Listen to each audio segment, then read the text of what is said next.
Global warming क्या है? Global warming का कारण क्या है? ग्रीन हाउस इफेक्ट, है ना। ये क्या होता है? ग्रीन हाउस इफेक्ट क्या होता है? ग्रीन हाउस जो है एक हाउस होता है जहाँ पर कम समय के लिए धूप रहती है। जो पहाड़ी क्षेत्र हैं या जो हाई लैटिट्यूडनल कंट्रीज हैं जहाँ पर कम समय के लिए धूप रहती है, वो अपने खेतों के लिए ग्रीन हाउस बनाते हैं। ग्रीन हाउस बनाने का मतलब हुआ छोटा मोटा फसल उगानी है, साग सब्जी उगानी है, तो आप खेत बनाओ, उसके चारों ओर कांच लगा दो, यही ग्रीन हाउस हो गया। कांच लगाने का उद्देश्य क्या है कि जो भी सनरेज आ रही हैं ऊपर से, उनका हमने एक बताया था लैम्डा बहुत कम है, कांच पार कर लेंगी, लेकिन जो नीचे से जाएंगी वो क्या है, नहीं पार कर पाएंगी क्योंकि उनका लैम्डा कम है, एनर्जी लैम्डा ज़्यादा है, एनर्जी कम है। एनर्जी कम होने के कारण वो कांच के घर के द्वारा ट्रैप कर ली जाएंगी, और जब कांच के घर में ट्रैप कर ली जाएंगी तो फोटोसिंथेसिस करने के लिए पौधे को पर्याप्त प्रकाश मिल जाएगा। इसी हाउस को हम क्या कहते हैं? ग्रीन हाउस कहते हैं। ऐसा जो है ठंडे प्रदेशों में या पहाड़ी प्रदेशों में ग्रीन हाउसेज होते हैं। अर्थ सरफेस पे कैसे काम कर रहा है ये? अर्थ सरफेस के चारों ओर हमारे पास एक आवरण है गैसों का, जो कि कई तरह की गैसों से बना हुआ है। इसमें सबसे ज़्यादा मात्रा में नाइट्रोजन है, उसके बाद ऑक्सीजन है, उसके बाद ऑर्गन है, उसके बाद कार्बन डाइऑक्साइड है, उसके बाद नियॉन, रेडॉन, जेडॉन, प्रोटॉन, बहुत सारी हैं, हीलियम और बहुत सारी इस तरह की गैसेज हैं। लेकिन अपना एटमॉस्फेयर कुछ इस तरह से है कि जैसे जैसे आप अर्थ सरफेस के पास जाते जाएंगे डेंसिटी ऑफ एटमॉस्फेयर बढ़ती जाएगी। और बड़ा वैज्ञानिक नियम है इस बात का, क्योंकि क्या है कि जो हैवी गैसेज होंगी वो ड्यू टू ग्रेविटी कहाँ रहेंगी? नीचे के लेयर में रहेंगी, और जो हल्की गैसेज हैं वो कहाँ रहेंगी? ऊपर रहेंगी। तो अपना एटमॉस्फेयर कुछ इस तरह से बना हुआ है कि नीचे ज़्यादा डेंसिटी है, ऊपर कम डेंसिटी है। 90% ऑफ द एटमॉस्फेयर केवल 5-6 किलोमीटर के अंदर में ही है ना। 99% एटमॉस्फेयर के 16 किलोमीटर के बीच में, मतलब ट्रोपोस्फेयर 99% ऑफ द गैसेज हैं वहाँ पे पूरे एटमॉस्फेयर की, है ना। तो अब क्या है कि पृथ्वी को जो हीट, देखो ये जो एटमॉस्फेयर को ऊपर से हीट आ रही, हीट वेव्स आ रही हैं, इनसे ऐसा नहीं कि एटमॉस्फेरिक पार्टिकल्स या एयर मॉलिक्यूल्स जो हैं वो इनके संपर्क में नहीं आ रहे हैं। एयर मॉलिक्यूल्स इनके संपर्क में भी आ रहे हैं, वायु के कण इनके संपर्क में आ रहे हैं, और वो खुद हीट भी हो रहे हैं, लेकिन चूंकि वो बैड कंडक्टर होने के कारण हीट को अपने अगल बगल ट्रांसफर नहीं करते हैं। तो अगल बगल ट्रांसफर नहीं करते हैं तो बगल वाला पार्टिकल बिना हीट लिए ही रह जाता है। ज़्यादातर एटमॉस्फेयर अपनी हीट कहाँ से लेता है? अर्थ सरफेस से, टेरेस्ट्रियल रेडिएशन से। और टेरेस्ट्रियल रेडिएशन बहुत बड़ा लैम्डा होता है, मतलब तरंग दैर्ध्य उसकी बहुत ज़्यादा होती है, वेवलेंथ बहुत ज़्यादा होती है, जिसके कारण से एटमॉस्फेयर के निचले लेयर में उसको ट्रैप, वेवलेंथ, जिसके कारण से एटमॉस्फेयर के निचली लेयर में उसको ट्रैप कर लिया जाता है। इस ट्रैपिंग के कारण से एटमॉस्फेयर अपना एक औसत तापमान बनाए रखने में सफल हो जाता है। ये तो वैज्ञानिक प्रक्रिया है, सदियों से चल रही है। फिर तुमने क्या किया? तुमने कार्बन जलाया। जो भी जीवाश्म जलाते हैं उसको हम दो तरह से जलाते हैं, इनकम्प्लीट बर्निंग, कंप्लीट बर्निंग, है ना। कंप्लीट बर्निंग किया आपने तो क्या हुआ? ये हो गया, इनकम्प्लीट बर्निंग हुआ तो ये हो गया। अब ये हो गया तो अलग कहानी है इसकी, हम उस कहानी में नहीं जाएंगे। ये हुआ तो एक कहानी ये हुई कि एक हैवी गैस है, और हैवी होने के कारण क्या करेगी? एटमॉस्फेयर की निचली लेयर की डेंसिटी को और ज़्यादा बढ़ा देगी।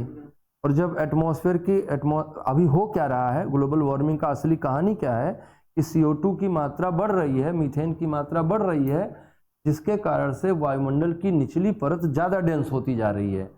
और इसकी बढ़ती हुई डेंसिटी क्या कर रही है?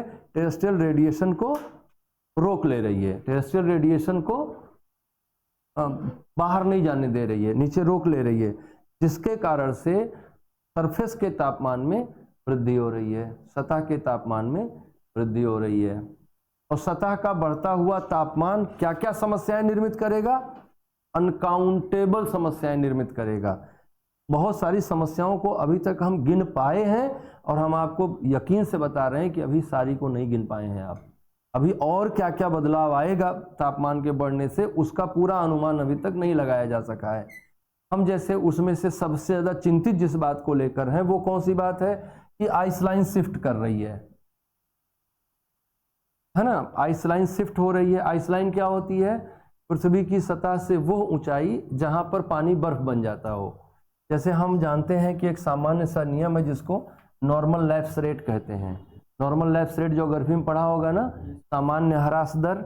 नॉर्मल लैप्स रेट क्या होता है? 16 कितना है 160 मीटर ऊपर जाने पर तापमान में 1 डिग्री सेंटीग्रेड की कमी आती है।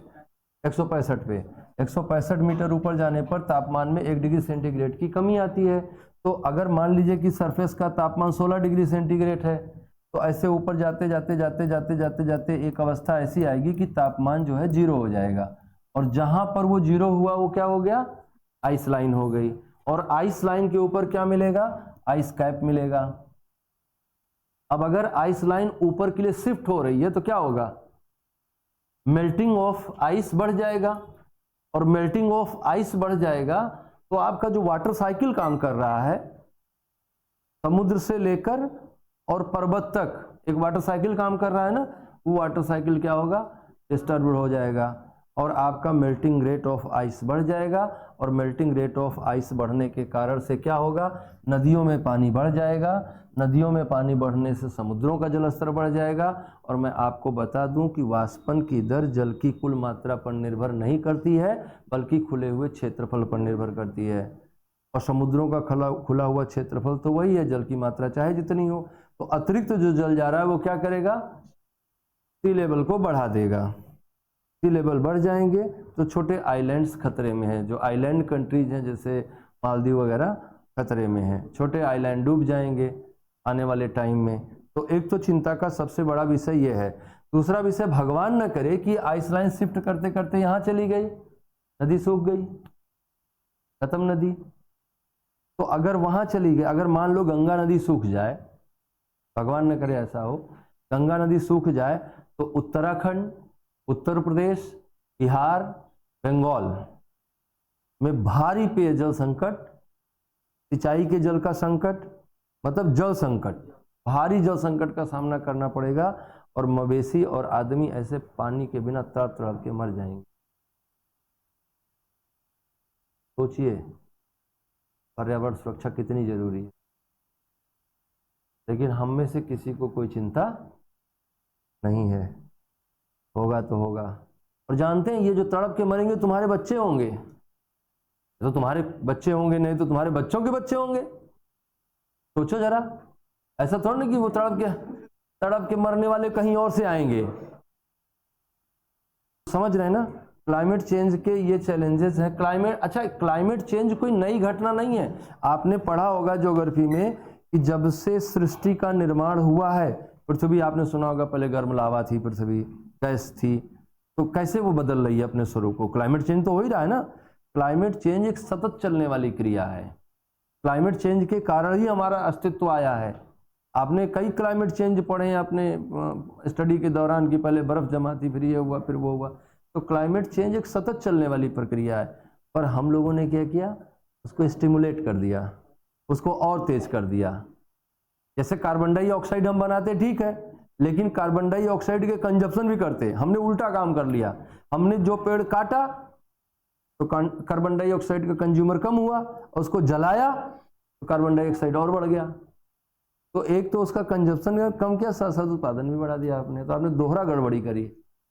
एक किए होते तो भगवान माफ भी करते आपको, है ना, नेचर माफ भी करता आपको, लेकिन आप दोहरा गड़बड़ी कर गए। तो ये बात समझ में आएगी क्लाइमेट चेंज किस तरह से हमारे सारे इकोनॉमिक एक्टिविटीज को दुष्प्रभावित कर देगा, हमारे जीवन को दुष्प्रभावित कर देगा।